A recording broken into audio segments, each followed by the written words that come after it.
6장입니다.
찬송가 236장 찬송드리겠습니다.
인도하셨지만 한 번 더 이 새 예루살렘을 찬송한 것은 오후 예배 때 하나님 보여주시는 그 영광이 크기 때문에 그렇습니다. 오후 예배 때 살펴보겠지만 새 하늘과 새 땅, 새 예루살렘에서 새로운 이름으로 우리가 주님 앞에 서게 되는데 그 영광을 오늘 종일토록 그리고 앞으로 사는 날 동안도 살펴볼 수 있으면 좋겠습니다. 찬송가 210장으로 교회의 영광을 찬송하겠습니다.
하나님은 영이시니 예배하는 자가 영과 진리로 예배할지니라.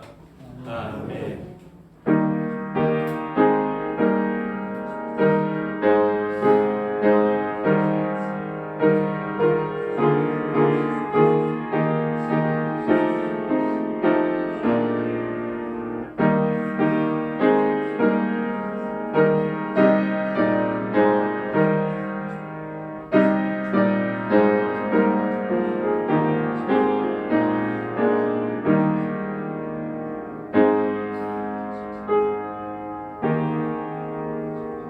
내가 여호와를 기다렸더니 귀를 기울이사 나의 부르짖음을 들으셨도다.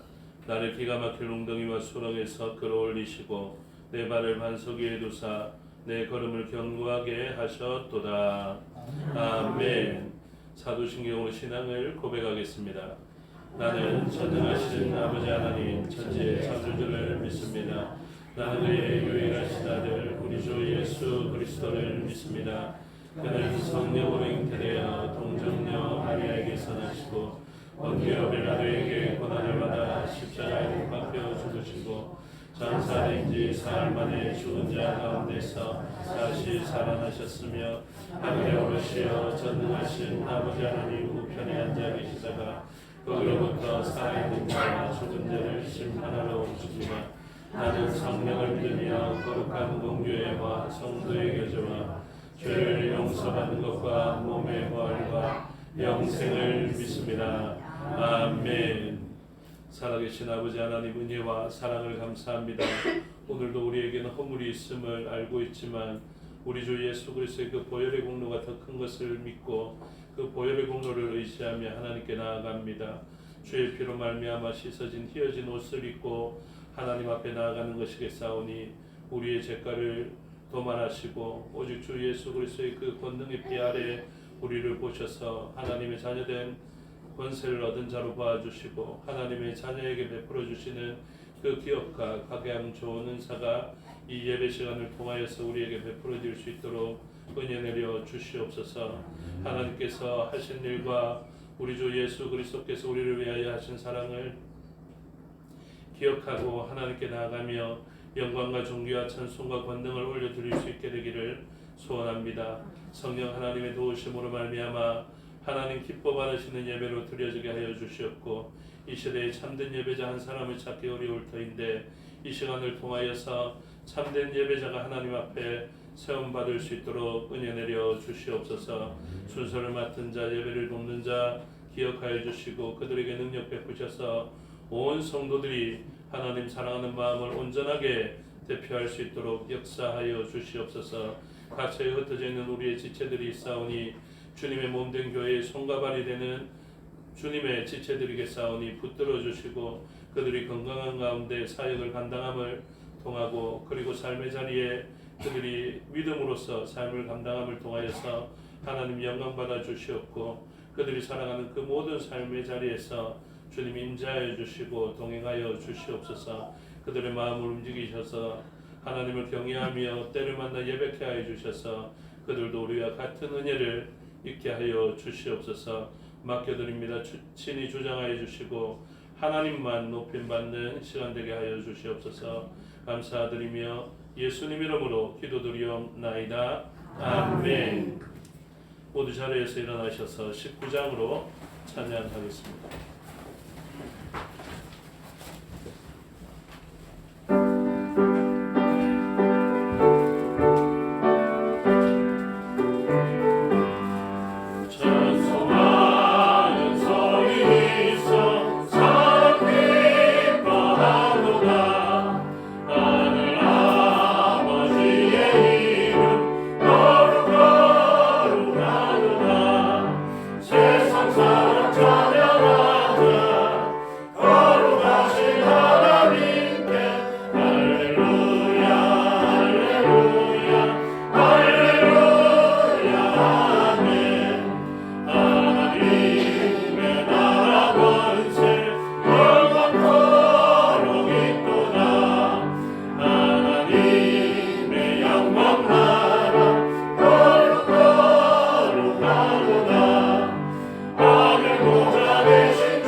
성실 교독하겠습니다. 교독문 40번 시편 96편을 교독하겠습니다.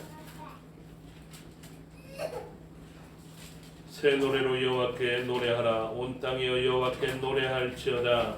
여호와께서 노래하여 그의 이름을 송축하며 그의 본을 날마다 전파할지어다. 그의 영광을 백성들 가운데에 그의 기이한 행적을 만민 가운데에 선포할지어다. 마구의 모든 신들은 우상들이지만 여호와께서는 하늘을 지으셨으므로다. 존귀와 위엄이 그의 앞에 있으며 능력과 건강이 그 손에 있도다. 아름답고 거룩한 것으로 여호와께 예배할지어다. 온 땅이여 그 앞에서 떨지어다. 하늘은 기뻐하고 땅은 즐거워하며 바다와 거기에 충만한 것을 외치고 바다가 그 가운데 있는 모든 것을 즐거워하시리로다. 그때 숲의 모든 나무들이 여호와 앞에서 즐거이 노래하리니 그가 임하시되 땅을 심판하러 임하실 것이니라. 그가 의로 세계를 심판하시며 그의 진실하심으로 백성을 심판하시리로다. 아멘. 자리에 앉아 363장으로 찬송하겠습니다.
이 시간 우리를 대표하여 임근태 장로님 기도 인도하심으로 다 같이 기도드리겠습니다.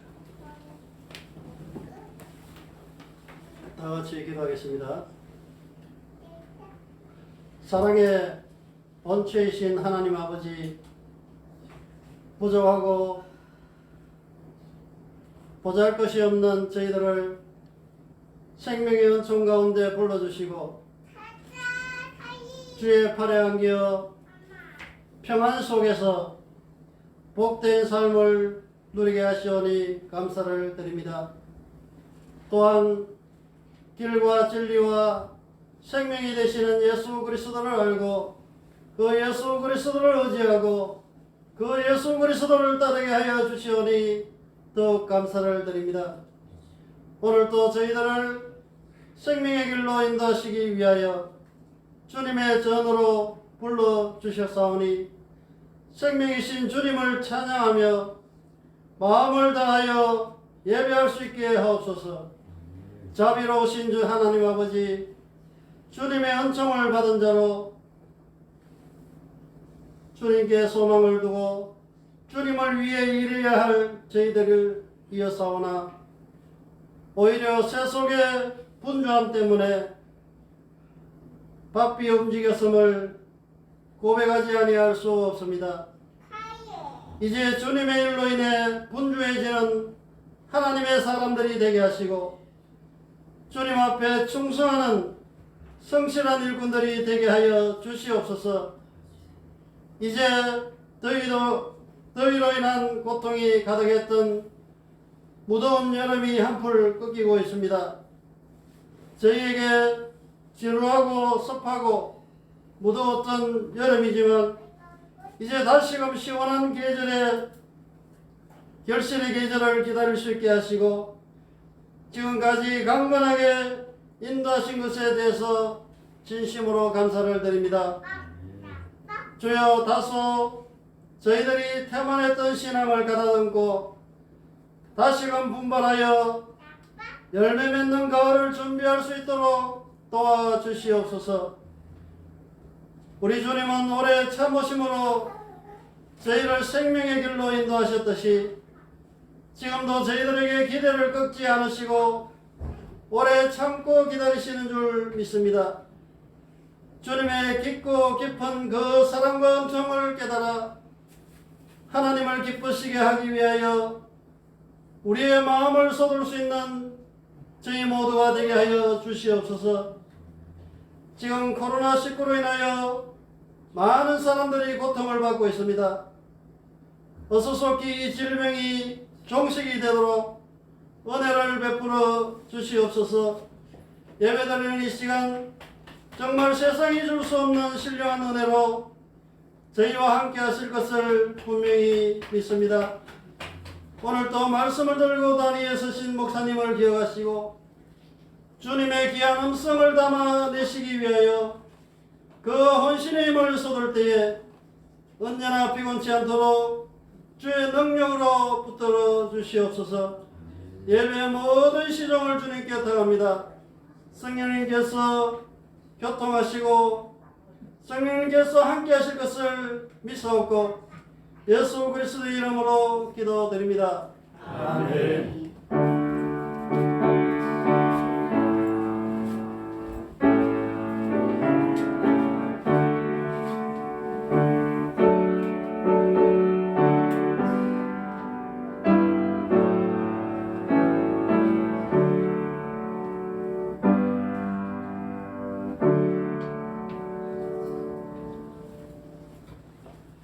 감사합니다. 하나님 말씀 보시겠습니다. 시편 66편 10절에서 20절의 말씀입니다. 구약 성경 848페이지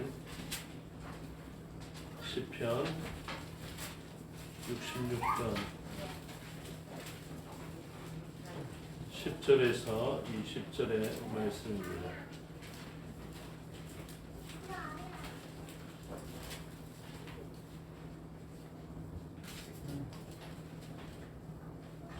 교독하겠습니다. 하나님이여, 주께서 우리를 시험하시되 우리를 단련하시기를 은을 단련한 같이 하셨으며 우리를 들어 그물에 끌리게 하시며 어려운 짐을 우리 허리에 메어 두셨으며 사람들이 우리 머리를 타고 가게 하셨나이다. 우리가 불가문을 통과하였더니 주께서 우리를 끌어내사 풍부한 곳에 들이셨나이다. 내가 번제물을 가지고 주의 집에 들어가서 나의 소원을 주께 갚으리니 이는 내 입술이 낸 것이요 내 환난 때에 내 입이 말한 것이니이다. 내가 순양의 향과 함께 살찐 것으로 주께 번제를 드리며 수소와 염소를 드리리이다. 하나님을 두려워하는 너희들아, 다 와서 들으라. 하나님이 나의 영혼을 위하여 행하신 일을 내가 선포하리로다. 내가 나의 입으로 그에게 부르짖으며 나의 혀로 높이 찬송하였도다. 내가 나의 마음에 죄악을 품었더라면 주께서 듣지 아니하시리라. 그러나 하나님이시로 들으셨으며 내 기도 소리에 귀를 기울이셨도다. 함께 읽겠습니다. 하나님을 찬송하리로다. 그가 내 기도를 물리치지 아니하시고 그의 인자하심을 내게서 거두지도 아니하셨도다. 아멘. 기도하겠습니다. 아버지 하나님, 은혜와 사랑을 감사합니다. 이 시간 하나님의 말씀을 듣겠습니다. 성령 하나님께서 가르쳐 주시고 우리 마음에 새겨 주시옵소서. 좋은 하나님 말씀과 뜻을 온전히 드러내게 하여 주시옵소서. 감사드리며 예수님 이름으로 기도드리옵나이다. 아멘. 오늘 본문의 제목은 은을 단련한 같이라는 제목이 붙여져 있습니다. 하나님께서 우리 인생을 인도해 가시는 섭리가 1년이라는 그 세월 가운데 드러나 있는데, 하나님께서는 1년이라는 이 기간을 우리에게 베풀어 주시지 않습니까? 그 1년이라는 기간 안에서는 우리나라와 같은 경우에는 봄, 여름, 가을, 겨울 그 사계절이 뚜렷한 편에 속합니다. 하나님께서 인생을 운영하시고 섭리하시는 방법도 이와 유사한 것 같습니다. 인생의 전체의 기간도 봄, 여름, 가을, 겨울로 이야기할 수 있겠고요. 그리고 1년도 봄, 여름, 가을, 겨울로 이야기할 수 있겠고, 오늘 하루도 봄 같은 시간, 여름 같은 시간, 가을 같은 시간, 겨울 같은 시간 이렇게 이야기할 수 있을 것 같습니다. 그래서 모든 인생들이 하나님의 섭리를 경험하고 하나님의 주권 가운데 시간을 보내게 될 때에는 매번 똑같은 봄날만 있는 것이 아닙니다. 그리고 또 여름만 계속되는 것도 아니고 또 겨울만 한 인생에게 계속되는 것이 아닙니다. 그런데 그 모든 삶을 통해서 하나님께서는 우리를 가꿔가시고 우리뿐만 아니라 천하의 만물과 만상들을 그렇게 운영해 가시는 것입니다. 그래서 보통 사람들을 바라보면서 겨울과 같은 혹독한 시간을 이야기하면 대부분 다 공감하는 편이고요. 그리고 또 어떤 시간에 추수의 그 풍요를 이야기하면 또 다 같이 공감할 수도 있는 것이고, 또 봄날과 같았던 그때를 이야기하면 또 다 같이 공감할 수 있는 이유가 무엇이냐면 모든 인생에게 하나님께서는 봄, 여름, 가을, 겨울과 같은 그런 시간들을 베풀어 주셨기 때문에 그렇습니다. 그런데 이런 일들을 통하여서 우리가 봄을 보통 많이 노래하는데요. 꽃피는 봄을 우리가 제법 좋아하고 노래하는데 그 이유가 무엇이냐면 혹독한 겨울을 지나갔을 때 더욱더 그러할 것입니다. 하나님께서는 우리를 정금같이, 그리고 오늘 본문에 따르면 은같이 우리를 단련하시기를 원하시는데, 하나님께서는 그 어려운 시간들을 통하여서 우리가 마치 겨울 지나 봄을 노래하듯이 그 어려운 기간을 통하여서 하나님을 발견하게 되고, 그리고 하나님이 발견된 그 일을 가지고 노래하고 선포하게 하시려는 그런 계획을 가지시고 계십니다. 그래서 하나님께서는 하나님의 백성들에게 혹독한 겨울과 같은 시간을, 그리고 풀무와 같은 시간을 허락하시게 되는 것입니다. 그래서 금을 재련하는 시간, 정결케 하는 시간, 은을 재련하고 정결케 하는 시간처럼 모든 인생에게도 그런 것을 베풀어 주시는 것입니다. 출애굽한 이스라엘 백성들, 안 그러면 그 전에 이스라엘 백성들의 형편만 생각해도 겨울과 같은 출애굽 직전의 어려움을 생각할 수 있습니다. 그래서 그 사람들은 노예의 삶인데 노예의 삶에서 하나님을 그렇게 바라보지 못했을 수도 있겠다 싶습니다. 하나님은 사실은 그 노예의 삶 가운데에서도 부르짖음을 통하여서 하나님의 구원을 호소할 수 있게 되기를 원하셨을 것 같은데, 그렇게 하지 못하고 그 노예의 형편에서 참외와 그리고 마늘과 부추와 고기 정도를 먹을 수 있으면 그렇게 세상에 속하여서 억눌려 있어도 될 만하다 생각하는 그 백성들, 우리들도 어쩌면 그렇게 살아가는 것 같거든요. 참 고단한 삶을 살아가는 것 같은데 그냥 그 정도의 삶에서 만족하면서 살아가는 것 같습니다. 바다는 고단한데요, 그 고단한 바다에 늘 나가면서 이 악한 권세와 통제되지 않는 권세 하에서 괴로운 것을 가지고 하나님께 호소할 생각을 하지 못하고 일상이 그러하고 주변이 그러하니까 그러한 삶 가운데 늘상 바다에 나가죠. 바다에 나가서 때로는 풍랑이 심하게 불면 그 풍랑으로 인해서 목숨을 잃는 주변을 바라보면서도 그저 나갈 수밖에 없으니 그렇게 나가고, 거기에서 물고기를 조금 더 많이 얻으면 그것으로 기뻐하는 삶을 살아가게 되는 것입니다. 하나님께서는 이러한 인생들에게 단련하시기를 원하고, 그러한 삶에서 진짜 기쁨이 무엇인지를 깨닫게 되고 자유가 무엇인지를, 평강이 무엇인지를 알게 하시기를 원하십니다. 그래서 하나님께서 사용하시는 방법이 무엇이냐면, 전에도 한 신학자 이야기를 들어서 말씀하셨지만 고난은 하나님께서 우리에게 말씀하시는 확성기다 이렇게 표현했는데요. 그래서 이 고난이라는 시간을 통하여서, 연단의 시간을 통하여서 우리는 하나님을 발견하게 됩니다. 오늘 시편 읽었던 본문은 아니지만 6절을 보시면요, 66편 6절을 보시면 하나님이 바다를 변하여 육지가 되게 하셨으므로 무리가 걸어서 강을 건너고 우리가 거기서 주로 말미암아 기뻐하였도다라고 되어 있죠. 여러분, 이 기뻐하는 것이 인생의 본질적인 기쁨일 것인데요. 물고기 몇 마리 잡는 기쁨 말고 물고기를 잡을 수 있는 그물도 버려두고 배도 버려두고 아버지도 버려둘 수 있는 그 정도의 기쁨을 이야기하는 것인데, 이 가장 본질적이고 근본적인 기쁨은 어떻게 비롯됐냐면 하나님께서 행하신 일로 말미암은 것이었습니다. 그런데 그 배경을 출애굽적 배경도 사용하고 있고 가나안 땅에 들어가는 요단강을 마르게 한 일을 배경으로 하고 있는데, 하나님께서 우리에게 행하신 일 가운데 출애굽의 기사만 봐도 그 인생들이 가장 극심한 두려움 속에 사실은 빠지게 하셨습니다. 하나님께서 다른 길로 인도하셨어도 되거든요. 충분히 다른 길로 인도하셨어도 되는데 그 출애굽한 백성들이 가장 두려워할 수 있는 상황으로 하나님은 맞닥뜨리게 하신 것입니다. 그래서 갈라질 수 없는 바다 앞에 서게 되었던 것이고, 그동안 자신들이 가장 두려워했던 존재 애굽이라는 나라를 다스리는 파라오와 그의 막강한 힘과 권력을 드러내는 그의 군사들이 그들의 뒤를 뒤쫓게 하신 것이죠. 여러분, 그 공포가 얼마나 대단한 것이었겠습니까? 우리도 요즘 제법 큰 두려움 속에 들어가 있는데요. 그때 출애굽한 백성들이 맞닥뜨린 두려움에 비하면 별로 그렇게 두려워하지 않는 것 같습니다. 그런데 심각한 두려움인 것은 사실입니다. 그런데 이 두려움을 인식해야 누구를 바라게 됩니까? 하나님을 바라게 되어 있습니다. 여러분, 저와 여러분들이 그냥 태생이 그냥 낙천적이라서 이 시간에 그렇게 쉽게 넘어가게 되는 것을 원치 않습니다. 저는 정말로 두려워했으면 좋겠습니다.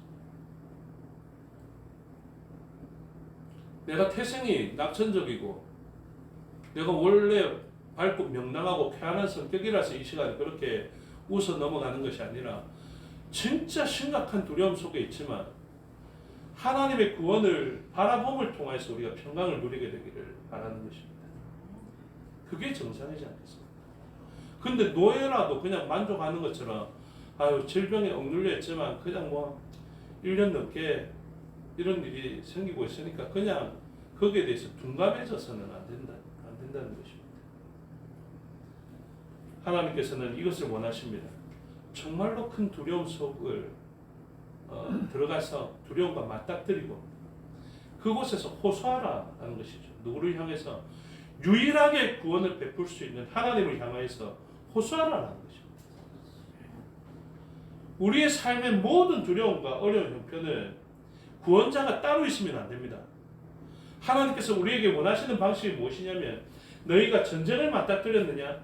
세상 사람들은 칼과 창과 단창이라는 그 합리적인 방법을 의지하겠지만 너희들은 너무 비합리적인 방법을 의지해라. 만군의 여호와의 이름을 의지해라. 믿음으로써 그것을 의지하였을 때 하나님께서는 그 이름의 능력으로 그 상황을 극복하게 만들어 주시겠다는 것 아닙니까?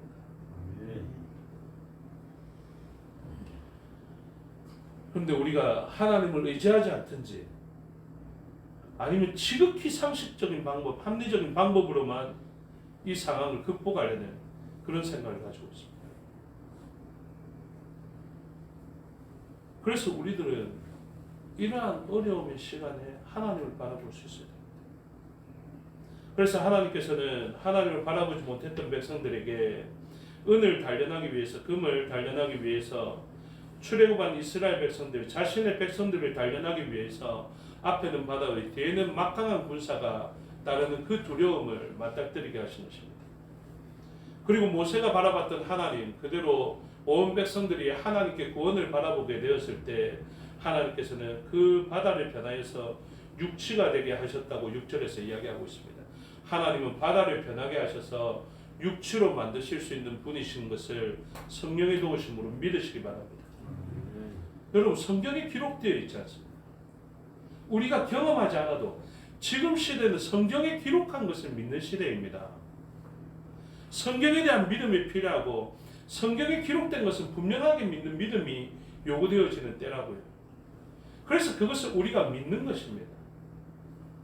하나님이 바다를 변하여 육지가 되게 하시고, 그리고 이후의 표현에 따르면은 출애굽한 백성들, 그리고 입 가나안하는 백성들, 그리고 그들이 입 바벨론하는 백성들, 그리고 그 상황에서 그 바벨론으로 사로잡혀 갔던 백성들이 돌아오게 하는 이 장면들을 통해서 하나님께서는 반석에서 물을 솟게 하시는 그 장면들, 그리고 사막에 강을 내시고 광야에 길을 내시는 하나님으로 분명하게 우리에게 언급하고 있습니다. 오늘 이 질병의 상황에 하나님께 주시는 길이 보이십니까? 여러분, 경제적으로 어려우십니까? 하나님께서 베풀어 주신 길들이 보이십니까? 그런데 하나님은 웬만한 상황에서 내가 길을 내줄게 이렇게 표현하지 않으시더라고요. 하나님께서 보통 그 사랑하시는 백성에게 하시는 역사가 어느 정도냐면, 불도 굉장히 뜨거운 불을 준비해 주시던데 그 홍해와 같은 상황뿐만이 아니라 에스겔의 환상에 따르면 그 메마른 뼈들에 대한 본문을 우리에게 보여주십니다. 여러분, 메마른 뼈들에게 어떤 기대를 할 수 있겠습니까? 여러분, 주변을 보십시오. 어떤 기대가 되십니까? 한국 교회를 보십시오. 어떤 기대가 되십니까? 그런데 하나님께서 불어주시는 생기가 그들에게 다가가면 그들은 새로운 창조가 됩니다. 우리가 새로운 피조물이 될 수 있다니까요. 우리가 기대해야 될 것이 바로 그것입니다. 마른 뼈들과 같은 한국 교회에 하나님께서 생기를 불어주시면 그들의 뼈가 맞춰지고 살과 피가 형성되고 그들이 그냥 살아나는 정도가 아니라 주의 군대가 되어지는 것입니다. 우리의 지체들도 마찬가지입니다. 우리 지체에게 어떤 기대를 할 수 있겠습니까? 저 사람이 그냥 팔 정도가 아니라 손톱 정도도 안 되는 그 정도로 미약한 힘을 가졌다, 우리 스스로 판단하는 그때 오히려 그것보다 더 나가서 그냥 저 사람에게 무슨 소망이 있을 것이냐, 저 사람은 그냥 마른 뼈와 같다라고 판단되어지는 그런 사람을 통하여서는 하나님께서는 역사하신다니까요. 다윗이 무슨 기대할 만한 사람이었겠습니까? 그 정도로 기대할 만한 사람 같았으면 군대를 소집할 때 그 사람을 데리고 갔겠죠. 다윗이 삼손같이 보였으면 전쟁이 났는데 왜 안 데리고 갔겠습니까? 근데 그 사람은 아니었다니까요. 저와 여러분처럼 어떤 기대도 할 수 없는,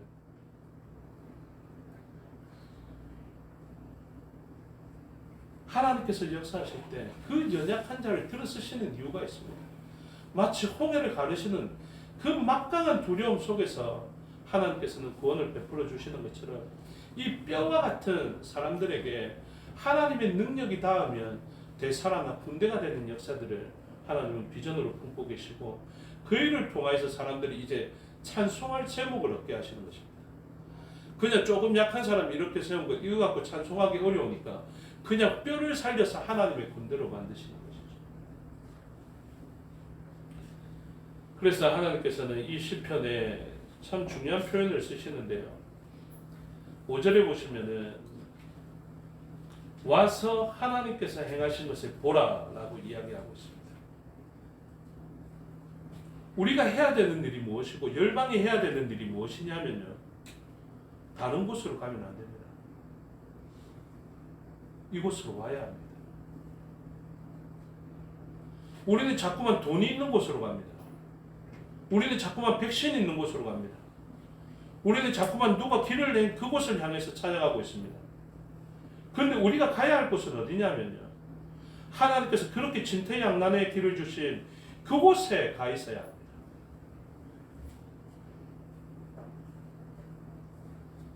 그래서 그쪽으로 가야 하나님께서 행하시는 것을 볼 수 있기 때문에 그렇습니다. 상상 속의 이야기지만 모세가 그렇게 백성들을 인도하였는데 모세가 인도한 그 길에 백성들이 원망합니다. 차라리 우리가 애굽이 낫겠다. 왜 우리를 다 죽이려 하냐. 지금 상황을 보라고. 앞은 바다고 뒤에는 파라오의 군사가 막강한 군사력으로 쫓아오는데 당신 지금 뭐 하는 거냐. 어떻게 할 건지 우리에게 이야기해보라 그럽니다. 모세가 무슨 이야기를 했을까요? 그러면서 백성들을 동원해서 이야기합니다. 나는 지금 저쪽 길로 도망하려 하는데 여기 있을 사람은 있고 나와 함께할 사람들은 가기를 원합니다. 이랬을 때 여러분 어떤 결정을 따를 것 같습니까? 대책이 없는 모세의 길을 따르겠습니까? 그러면 지금이라도 저기 좁게 나 있는 길이라도 그 길을 향해서 도망가겠다는 그 사람을 동자에서 따라가시겠습니까? 그 현장 속에 우리가 있어야 된다니까요. 그 막대한 두려움, 여기 있다가 죽겠는데 하는 두려움. 근데 저 사람을 따라가면 신랑 같은 살 길이 보이는 것입니다.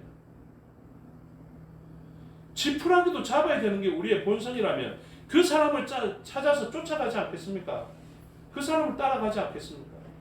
도대체 그 사람들은 어떻게 그렇게 맞닥뜨릴 수 있었을까요? 사실은 하나님께서 베풀어 주신 은혜를 생각합니다. 왜냐하면 다른 길이 보이지 않게 하십니다. 저도 다른 길이 보였다면 그 길 갔을 것 같습니다. 근데 하나님께서 베풀어 주시는 은혜가 무엇이냐면 그곳에 다른 길이 보이지 않게 해서 우리 믿음이 약한 걸 아시고 베풀어 주신 하나님의 은혜입니다. 그래서 와서 하나님께서 행하신 것을 보라고 6절에서 5절에서 이야기하는데 이 표현을 신약에서 요한복음에서 그대로 사용하고 있습니다. 그게 어떤 표현이냐면 와서 보라라는 것입니다. 요한복음 1장 39절의 말씀입니다. 예수께서 이르시되 와서 보라. 그러므로 그들이 가서 계신 데를 보고 그날에 함께 가니 때가 10시쯤 되었더라. 예수님께서 제자들에게 하시는 말씀이 무엇이냐면 와서 보라라는 것입니다. 저와 여러분이 예수님의 제자이고 하나님의 백성이기 때문에 예수님은 친히 우리에게 오셔서 무엇 하시느냐면 와서 볼래? 와서 봐라 라고 이야기합니다.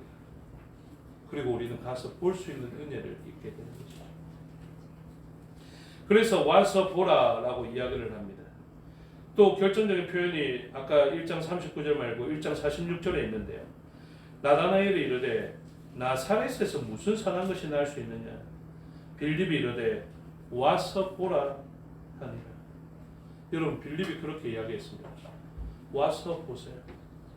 그래서 come and see라는 그 표현이 이게 위대한 문구가 되는데요. 하나님을 알지 못하는 백성들이 우리가 전도할 때 무엇을 사용하느냐면 와서 보라라는 것입니다. 그래서 수많은 사람들이 착각하는데 다른 거 보여주려고 하지 마십시오. 예수 그리스도의 그 복음의 능력, 하나님께서 하실 일을 보라라는 것입니다. 우리 목사님 얼마나 못생겼는지 봐라 이게 아니고요. 얼마나 잘생겼는지 봐라. 몸무게가 보통 이게 아니라 정말로 보여줘야 할 것. 한국 교회가 보여줘야 하고 재건 섬긴 교회가 보여줘야 될 것이 무엇이냐면 하나님께서 친히 말씀하신 대로 와서 하나님께서 행하신 것을 보라. 여러분 이곳에 와서 우리와 함께하면요 하나님의 행하신 일들을 볼 수밖에 없을 것입니다. 왜냐하면 메마른 뼈들과 같은 우리들에게 행하신 하나님의 역사 저는 분명하게 확신하면서 바라봅니다. 아름다운 공동체의 환상을 제가 보고 있다. 정말로 나라의 해가 될 것 같았던 이 사람들을 통하여서 하나님께서는 그곳에 믿음의 사람을 두시고 믿음의 사람의 걸음들을 통하여서 하나님께서는 그 사람들에게 하나님을 의지한 자, 하나님께 구원을 호소한 자들에게 베풀어 주시는 하나님의 능력을 보게 하여 주시고 그들도 담력을 얻어 하나님의 군대 그들이 강하여져서가 아니라 내가 하나님을 의지하는 백성이 되면 주의 이름을 의지하는 백성이 되면 나는 순종의 자리에 있을 뿐이고 그 순종의 자리를 통해서 하나님께서 행하실 것이다. 여러분 교회는 그렇게 되는 것입니다.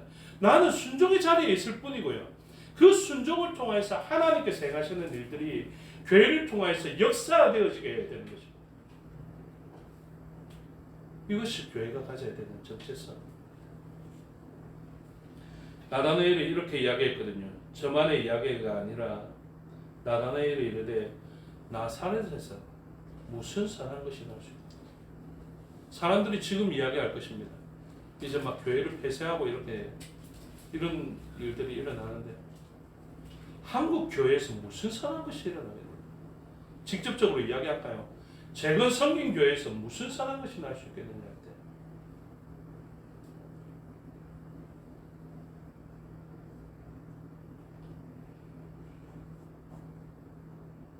여러분 교회에 대해서 기대할 수 있는 마음들이 있습니다.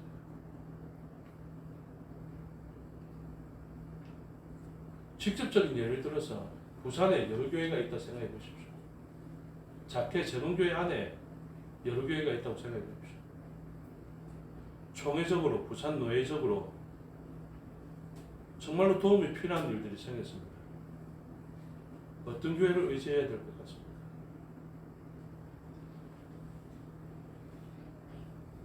사람들이 수많은 일들을 이 정도의 일은 부산교회에 의지해야지, 이 정도의 일은 서민교회에 의지해야지, 이 정도의 일은 중앙교회에 의지해야지, 이렇게 생각해야 되겠습니까?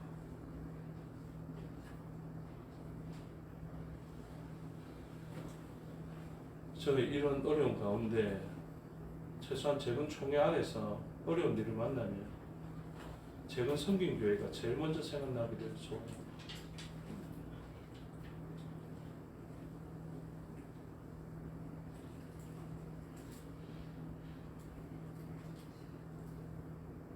제 주변의 분들이 저보고 그럽니다. 목사님들 만나가지고 어떤 일을 만나면 저보고 섬김교회 이남열 목사 섬겨야지 이렇게 이야기해요. 교회 이름 너무 잘 지어가지고. 아멘. 아멘이지. 네. 저희 교회가 섬김교회입니다. 섬김이 내부를 향합니다.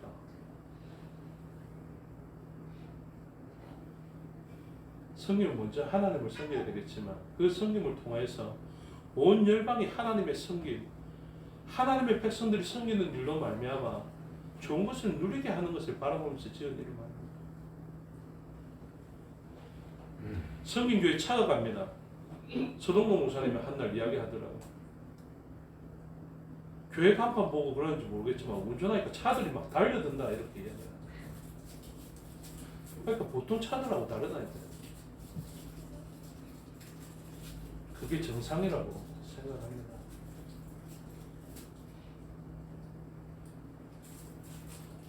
그래서 하나님께서는 나사렛에서 무슨 선한 것이 날 것이냐. 다른 교회의 규모와 재정에 비교하면 뭐 대단한 것이 나지 않을 것 같지만 진짜 능력이 어디에서 났습니까? 나사렛에서 나온 것이거든요. 사람들이 예수 그리스도를 바라보면서 그렇게 기대하지 않습니다. 무슨 저분이 뭐 타고 오셨다대? 나귀 타고 오셨다는데 나귀도 보통 작은 게 아니야. 나귀의 새끼를 타고 오셨어요.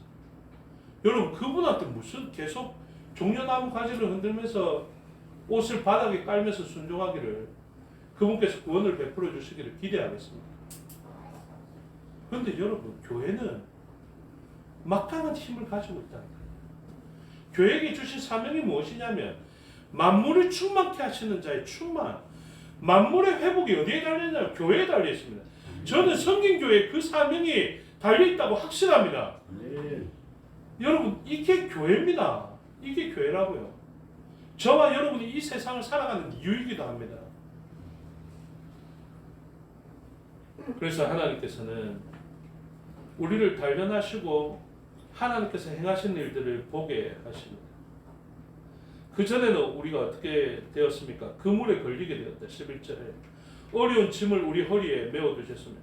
하나님 왜 저는 분명히 하나님의 백성인데 이 허리의 짐이 도대체 무엇입니까? 라고 이야기한 것이죠. 하나님 저 사랑하신다면서요.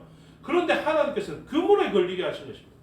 하나님 저 사랑하셔서 지금 출애굽하게 하시겠다면서요 하면서 홍해 앞에 두신다라는 것입니다. 그리고 12절에 사람들이 우리 머리를 타고 가게 하셨나이다. 진짜 막강한 힘을 가진 사람들이요. 길을 걸어갈 때 어떻게 걸어가는 줄 아십니까? 사람들이 어깨 위에 맨 그 위를 걸어가든가 안 그러면 진짜 사람들이 머리를 밟고 다닌다니까요. 지배자가. 그 일을 누가 당한 것입니까? 진짜 당했다. 하나님의 백성들이. 그 표현을 12절 중반절에 보면 우리가 불과 물을 만났다라고 되어 있는데 결정적으로 하나님께서 어떻게 하셨느냐, 불과 물을 만났느냐, 내가 통과하게 하겠다. 여러분 오늘 여러분 만난 불과 물의 현실 속에 하나님께서 통과시켜 주시는 은혜가 우리에게 체감되기를 주님의 이름으로 축복합니다. 아멘. 그렇지 않으면 찬송할 수 없습니다. 그냥 불과 물 속에 있는데 제가 어떻게 하나님을 찬송합시다 그렇게 이야기하겠습니까? 불 속에 있는데 그 속에 보니까 3명만 들어갔는데 4사람이 있는 은혜가, 불에 들어갔는데 머리카락 하나 거슬리지 않는 은혜가 있게 될 때, 불과 물을 통과하게 하시는 하나님이 경험되어지게 될 때 우리는 찬송할 수 있게 되는 거죠. 그래서 12절 후반절에 보시니까 우리가 물과 불을 통과하였더니 주께서 우리를 끌어내사 풍부한 곳에 들이셨나이다. 여러분, 이 풍부한 곳에 들어가는 경험이 있어야 되는 것이죠. 그때 이후로 변화된 거 보십시오.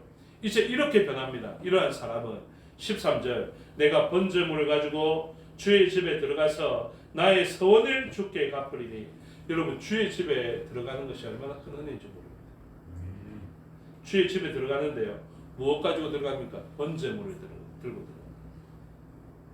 여러분, 번제 아시죠? 제사고 예배지 않습니까? 그렇죠? 근데 좀 신기하게도 이사야 66장에 있습니다. 지금 시편 66편을 보고 있는데 이사야 66장도 우리가 새벽에 묵상했지 않습니까? 이사야 66편 보니까 이렇게 설명해 놨습니다. 이사야 66편 13절인데요. 13절이 아니고 이사야 66편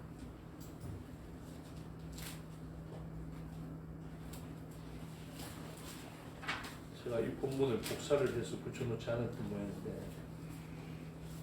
이사야 66편을 가시면, 이사야 66편 한번 다 가시죠. 66편 가시면 이 제사를 어떻게 표현했는지 보십시오. 그동안 백성들이 드렸던 예배, 백성들이 드렸던 제사를 한번 보십시오. 66편 2절을 보시니까 3절을 읽는 게 더 낫겠습니다. 다 같이 읽겠습니다. 이사야 66장 3절입니다. 시작. 소를 잡아 드리는 것은 살인함과 다름이 없이 하고 어린 양으로 제사 드리는 것은 개의 목을 꺾음과 다름이 없이 하며 드리는 예물은 돼지의 피와 다름이 없이 하고 분양하는 것은 우상을 찬송함과 다름이 없이 행하는 그들은 자기의 길을 택하며 그들의 마음은 가증한 것을 기뻐한즉 이라고 됐죠. 이들이 그동안 드렸던 제사가 어땠냐면 그냥 도살입니다. 도살. 소를 잡아 드리는데 애통함이 없고요, 그냥 아무런 관계도 없이 그렇게 죽어가는 짐승들, 그렇게 피를 흘리는 것이 도살과 같은 일. 여러분, 진짜 예배를 이렇게 드리는 사람들이 있습니다. 예배를 똑같이 드리는데 어떤 사람은 감사와 감격과 통회하는 마음으로 드려지는 그런 예배가 있고요, 어떤 사람은 이거 안 드렸다가 일주일이 찝찝하니까 드려야 되겠다 하는 사람들이 있습니다. 그 예배 드릴 때 그들의 심정이 어떠냐면 하나님께서 지금 보살하는 것과 그들이 피를 흘리고 내가 안수했으니 이번에 일주일 동안 살아갈 때, 안 그러면 1년을 살아갈 때 이제 나는 액땜했다 이렇게 살아갈지 모르겠지만 하나님께서는 그들의 예배와 제사를 지금 이게 무슨 예배냐? 도살이지. 이게 무슨 제사냐? 도살이지. 우리의 마음 중심을 하나님께서는 살피십니다. 그래서 하나님께서는 발견되어지는 그 상황, 어려움, 환난과 공고를 벗어나게 하시고 어떤 역사를 일으키시느냐 하면 내가 번제물을 가지고 주의 집에 들어가서, 여러분 주의 집에 들어오면서 교회에 오면서 예배 드리면서 성전으로 나아가면서 예배 처소로 나아가면서 이 사람이 어떻게 가냐면 진짜 기쁘다, 진짜 기쁘다 이렇게 가는 것입니다. 다른 사람이 즐겁고 내를 웃겨서가 아니라 내가 받은 구원. 여러분, 홍해를 마른 땅을 밟고 통과했습니다. 그들의 심정이 어떨까요? 우리가 신령과 진정으로 나의 죄가 이 정말로 사랑하는 존재지만 어쩔 수 없이 이 흠없는 존재에게 전가되어서 나는 이제 그 십자가를 지지 않아도 됩니다. 내 살이 찢어지지 않아도 되고 내가 못 박히지 않아도 되는, 그래서 정말로 아프고 죄송하지만 이 사람이 그 사망에서 건져냈을 때 어떤 마음으로 지나고 있을까요? 오늘 단련하듯이 이 기간을 지난 사람들은 이렇게 됩니다. 주의 집에 들어갈 때 나의 번제물을 가지고 그리고 나의 서원을 주께 갚으리니 이는 내 입술이 낸 것이요 내 환난 때에 내 입이 말한 것이요 서원을 주께 갚으리니 이렇게 되어 있죠. 여러분, 서원 뭐 때문에 하십니까? 서원은 큰 위기를 만났을 때 그렇게 됩니다. 그래서 여러분 환난을 맞닥뜨리지 않으면 서원을 할 이유가 없죠. 두려움을 경험하지 못하면 서원을 할 이유가 없습니다. 우리는 입다의 서원을 대표적으로 기억하고 있는데요. 그렇게 서원하는 이유가 무엇입니까? 자기 힘으로 상대할 수 없는 고난과 두려움을 맞닥뜨렸을 때 서원합니다. 근데 이러한 사람들은 어떻게 됩니까? 서원을 갚게 된다니까요. 여러분 서원을 갚을 때에도 원칙이 있죠. 만약에 하나님 저에게 핸드폰을 사주신다면 제 목숨을 드리겠습니다. 이렇게 서원하는 사람이 있습니까? 없거든요. 이게 완전히 다릅니다. 그렇죠? 그래서 서원을 잘 분석해 보면 어떻게 되냐면 서원으로 갚는 것은 서원을 통하여서 얻게 된 유익을 초과할 수 없습니다. 맞죠? 그래서 이 서원물을 드렸다라는 것은 서원물과는 비교할 수 없는 막대한 유익한 것을 우리가 받았다라는 것입니다.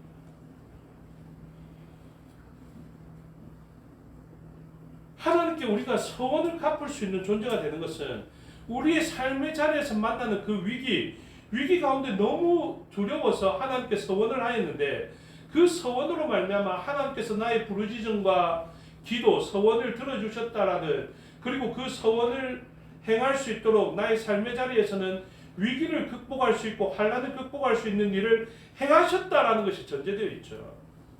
그래서 우리가 위기를 만났을 때 하나님을 의지해 보면요, 하나님께서 우리에게 대갚아 주시는 그 은혜를 경험하게 되고 그 경험으로 말미암아 하나님께 기쁨으로 드릴 수 있는. 그래서 여러분 봉헌물은 중요합니다. 교회의 재물을 많이 쌓고자 해서 드리는 말씀이 아니라 우리가 하나님 앞에 합당한 예물을 드릴 수 있다는 것은 그것과는 비교할 수 없는 막대한 것을 받았다는 것입니다. 그래서 하나님께서 하시는 일이 무엇이냐면 하나님께서 나의 서원을 주께 갚으리니 이건 내 입술이 낸 것이다. 다른 사람이 내라 이남열 목사가 내라 하더라, 내 몸 복받는다 하더라, 이렇게 해서 내는 게 아니라는 거예요. 내 입술이, 그러니까 내 입술이 고난과 두려움을 경험했다는 거지. 그리고 정확하게 14절에서 언급합니다. 시편 66편 14절. 이는 내 입술이 낸 것이요 내 환난 때에 내 입이 말한 것이니라. 이거는 다른 사람의 타의적으로 나를 만든 것이 아니라 내가 자의적으로 자원하며 서원한 것이다 라는 것입니다. 그래서 15절에 내가 순양의 향기와 함께 살찐 것으로 주께 번제를 드리며, 옛날에는 막 흠 있는 것, 이거 좀 가려가지고 이렇게 툭툭 내는 것에만 그냥 때웠다 이렇게 표현하는데, 그렇게 살아가는 것이 아니라 살찐 것 없니? 어디 흠 없는 거 좋은 거 살찐 것 없니? 그것 가지고 하나님 앞에 드린다는 거죠. 여러분 이 기쁨이 경험되어져야 합니다. 그래서 살찐 것으로 주께 번제를 드리며 수소와 염소를 드리리이다. 그리고 난 뒤에 본격적으로 진짜 두려워할 것이 무엇인지를 알게 되죠. 16절에 하나님을 두려워하는 너희들아 다 와서 들으라. 하나님이 나의 영혼을 위하여 행하신 일을 내가 선포하려. 나의 목숨, 여기에 영혼은 스피릿이 아닙니다. 내 패시, 그러니까 생명입니다. 그리고 내가 나의 입으로 그에게 부르짖으며 나의 혀로 높이 찬송하였도다 라고 되어 있죠. 이전에 내 입으로는 그에게 부르짖었습니다. 그런데 이제 그 혀로 찬송할 수 있는 제목으로 가득하게 되었던 것이죠. 여러분 많은 사람들이 고난을 이해하십니다. 오늘도 이일성 권사님 죄송합니다. 이일성 권사님이 저에게 내가 이제 기도가 바뀌었다, 치료의 하나님으로 기도하기로 했다 이렇게 하시면서 말씀하시는 것이, 하나님이, 나는 하나님 믿는데 믿는 백성에게 왜 이렇게 자꾸 아프게 하시지 이렇게 이야기하시더라고요. 요엘도 같은 이야기거든요. 요엘도 왜 메뚜기 때문에 못 살겠네, 하나님 왜 이스라엘 백성들에게 메뚜기 보내셨지 이랬습니다. 그랬더니 조금 있으니까 황충이, 설상가상이라 메뚜기에다가 황충, 똑같은 메뚜기 종류지만 황충, 좋지 않아, 하나님 너무 하신데 이렇게 좀 지나니까 늦지, 이제 하나님 안 믿겠습니다 이런 식으로 가는 것이죠. 근데 하나님께서 요엘의 말씀을 왜 주셨는지 아십니까? 그 그러한 고난을 통하여서 앞으로 정말로 닥칠 영혼의 위기 앞에 하나님께 피해라고 가르쳐 주시는 것입니다. 여러분, 제가 이일성 권사님께 말씀을 드렸는데, 권사님 이 땅에 하나님께 아프다고 기도해갖고 다 나았죠. 이 땅에 하나님께 하나님 제 목숨이 다 돼가는데 목숨 좀 살려주십시오 이래가지고 살죠. 그러면 누가 하나님 나라 가려고 하겠습니까? 누가 하나님을 사모하고 누가 하나님께 부르짖겠습니까? 아픈 것 없이 하나님께 부르짖으신 분 계시면 한번 손들어 보십시오. 아프지 않았으면 경제적인 고난을 만나게 되고 전쟁을 만나게 되고 기근을 만나게 되고 전염병을 만나는, 그렇게 만난 이유가 무엇인지 아십니까? 내 삶의 죽음의 일들이 경험되어지는 이유가 무엇인지 아십니까? 그 죽음으로 표현되어지는 죄의 결과들이 얼마나 나쁜지를 인식하고 진짜 나중에 죄에 쏘는 것, 이 사망이라는 것이 너희에게 왔을 때 그것으로부터 건진받기 위해서는 반드시 예수님께 부르짖어야 된다. 반드시 하나님께 부르짖어야 된다. 그것을 알려주기 위해서. 그리고 오늘의 고난의 경험을 통해서 진짜 이 고난은 아무것도 아니다. 나중에 진짜 영원한 사망, 둘째 사망이 왔을 때 우리가 얼마나 대단한 피해를 보는 줄 아니? 메뚜기, 황충, 느치 아무것도 아니야. 불이 소금이 불에서 튀는 것처럼 불 가운데 우리가 불을 짓고 물 한 방울만 원하는, 그때에도 죽지 못해서 안다는 그런 처참한 고난이 오고 그 막강한 두려움이 늘 상체가 안 되어지고 두려움에서 벗어나서 혀를 깨물어도 죽지 않는 그 고난을 만났을 때 너희가 그 고난을 당해서는 안 되니 그것으로부터 극복할 수 있는 하나님을 의지하라고. 질병에 걸린 건 아무것도 아니야. 코로나로 죽는 건 아무것도 아니야. 둘째 사망이 너희에게 닥치면 너희 죽고 싶어도 못 죽어. 죽여달라고 손해도 못 죽어. 그 엄청난 고난에서 벗어날 수 있는 방법은 하나님을 의지하라. 아멘. 그것을 우리에게 가르쳐 주시는 거예요. 여러분, 이 땅에서는 좀 아프고 이 땅에서 조금 생명의 위기를 만나더라도 여러분 아파 살아야 돼. 그러면서 그 아픔을 그냥 허비하지 말고 이 아픔을 해결해 주시는 유일한 해결자가 되시는 하나님을 향해서 부르짖어야 돼. 여러분, 이 땅에서 부르짖지 말자가 아닙니다. 이 땅에서 부르짖으면 이야기했죠. 하나님 나라는 이미 속에 들어와 있다고요.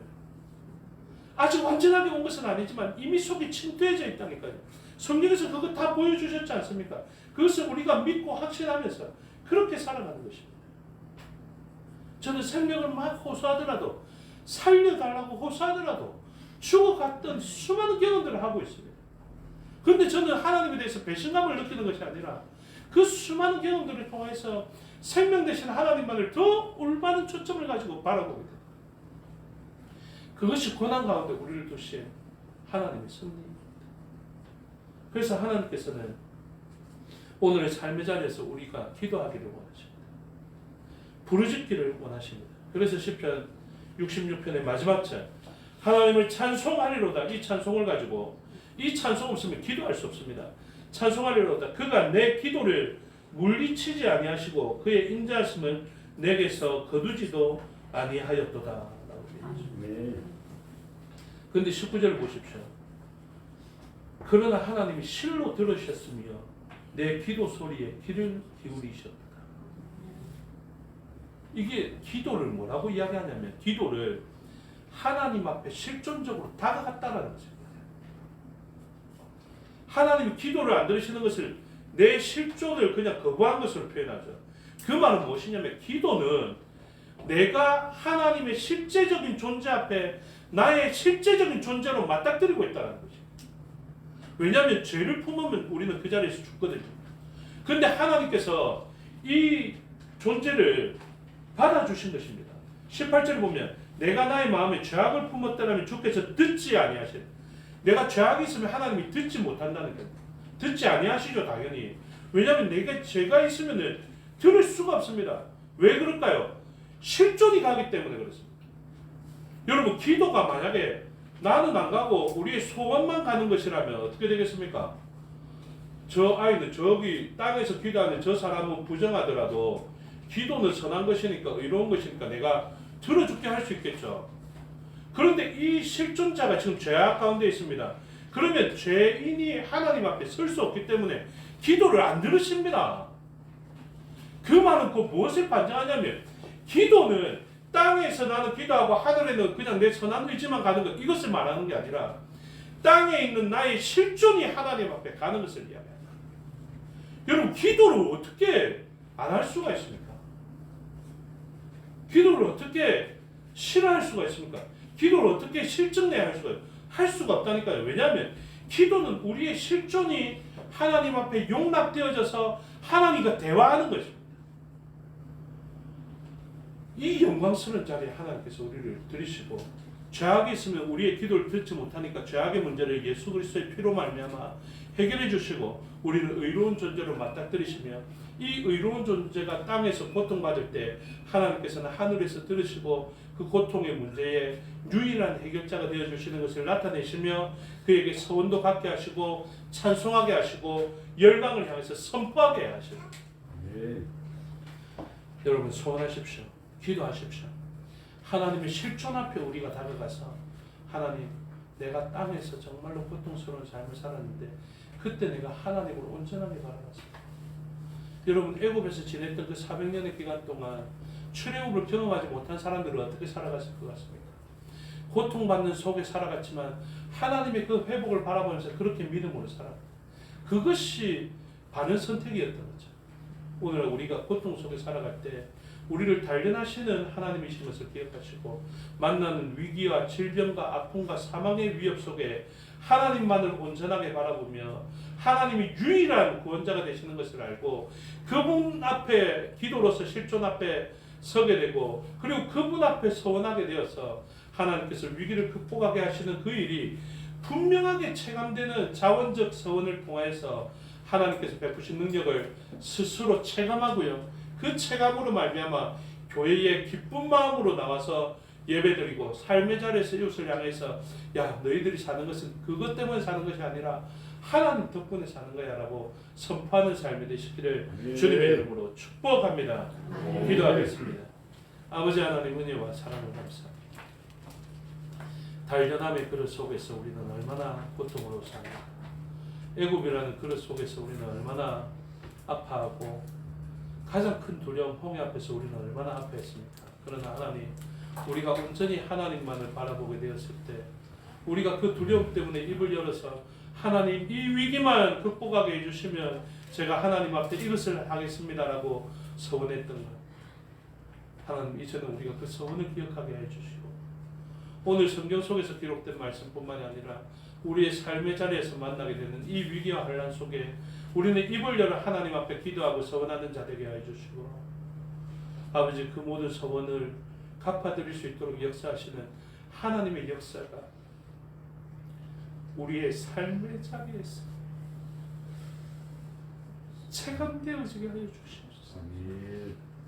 주의 백성들인데 주의 백성들이 삶의 자리에서 아픕니다. 주의 백성인데 주의 백성들이 삶의 자리에서 사망의 위협 가운데 살아가고 있습니다. 고통 속에 살아가고 있습니다. 아버지, 이 부르짖음에 응답하여 주셔서 이들이 기쁨을 가지고 하나님 앞에 살찐 번제물을 가지고 나와서 기뻐하게 하여 주시옵소서. 그 놀라우신 하나님의 능력을 열방을 향해 선언하는 주의 백성들 될 수 있도록 인도하여 주시옵소서. 감사드리며 예수님 이름으로 기도드리옵나이다.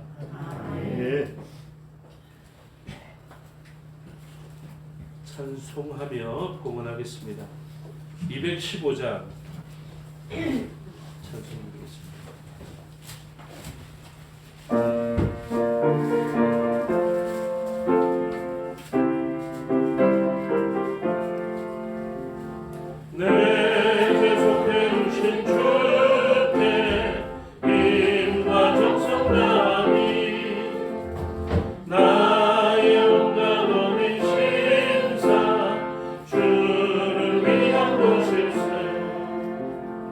내게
기도하겠습니다. 아버지 하나님 은혜와 사랑을 감사합니다. 주께서 하신 일과 하신 말씀을 기억하여 주 앞에 나올 때 귀한 예물 드리게 해 주시니 감사합니다. 우리의 마음으로 인하여서 모든 것의 주인 되신 하나님의 기쁨과 만족되는 예물 되게 하여 주시고 사용되어서 생명의 열매가 맺혀지며 하나님 나라가 세워지고 확장되어지게 하여 주시옵소서.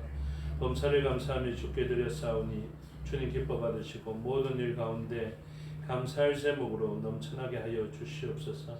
단련하는 기간을 지날 때라도 하나님의 구원하심과 역사를 기대하며 감사할 수 있도록 인도하여 주시옵소서.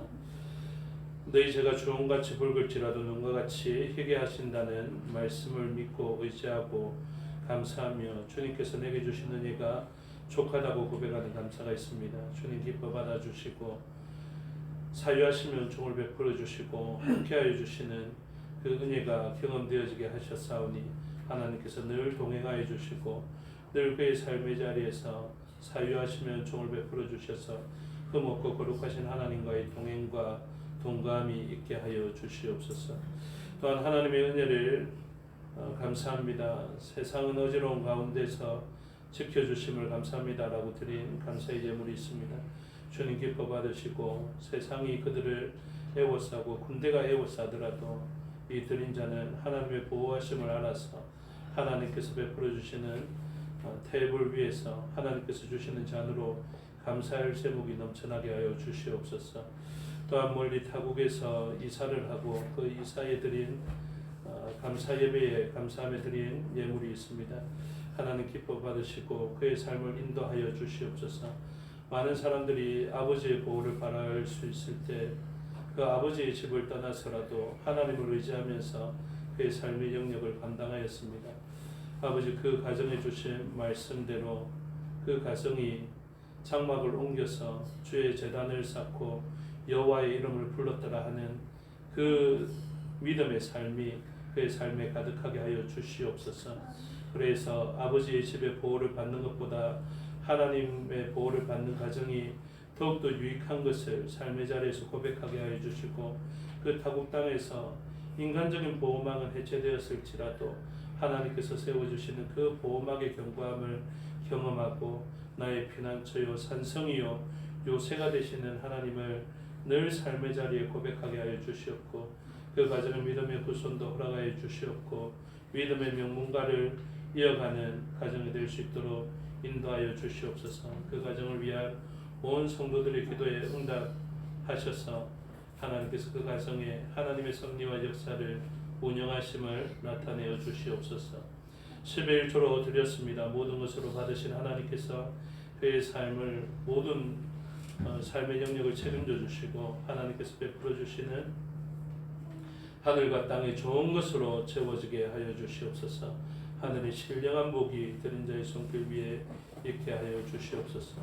건축의 예물과 구제의 예물과 성교의 예물로 목적헌금을 드렸사오니 목적한 대로 사용되어지게 하여 주시옵고 또 드린 자의 손길 위에는 말씀으로 약속해 주신 각 항목마다의 축복이 흘러넘치되 특별히 풍요를 다하여 주셔서 드릴 때 결코 손해가 되지 않도록 은혜 내려 주시옵소서. 물질뿐만이 아니라 우리의 눈물로 속으로 드린 것 기뻐 받아 주시고 모든 것이 합력하여 선을 이루게 하여 주시옵소서. 감사드리며 예수님 이름으로 기도드리옵나이다. 아멘. 장로님 나오셔서 교회 소식 알려주시겠습니다.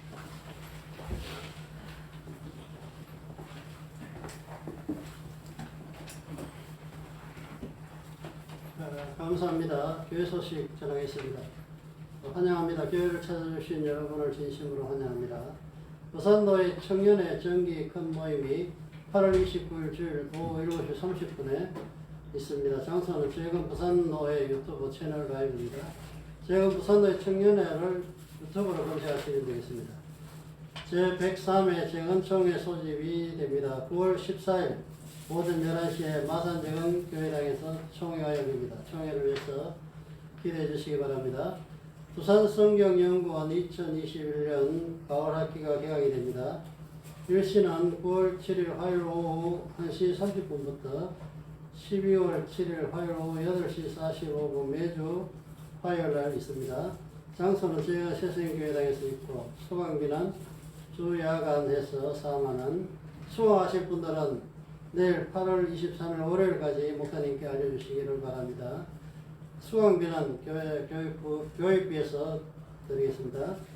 코로나19 확산을 막기 위해 방역 지침과 예방사항을 잘 지켜주시기를 바라고 요양과 입원 중인 성도 임재모 집사님, 구덕의 성도님, 윤종식 집사님, 감량하는 우리 성중록 집사님 그 외의 분들을 위해서 기도해 주시기를 바랍니다. 이상입니다. 예, 성경연구원에 모든 분들이 다 참석한 것겠지만 허락되시는 분들은 다 참석해서 들으시면 좋겠고요. 간병하시는 분 가운데 송정록 집사님 계셨는데 송정록 집사님도 전에 담낭 쪽에 좀 이상이 있다 했는데 그것이 안 좋아서 또 수술을 해야 된다는 의사의 그 진단이 있었습니다.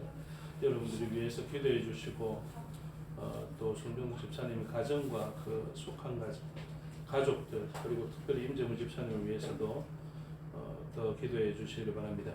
모두 자리에서 일어나셔서 사장으로 성령하겠습니다.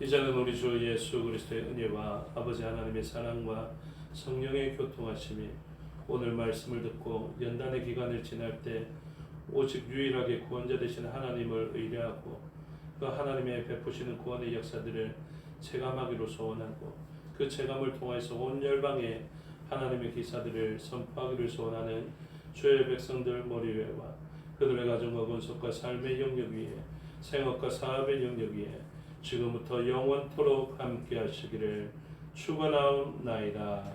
아멘.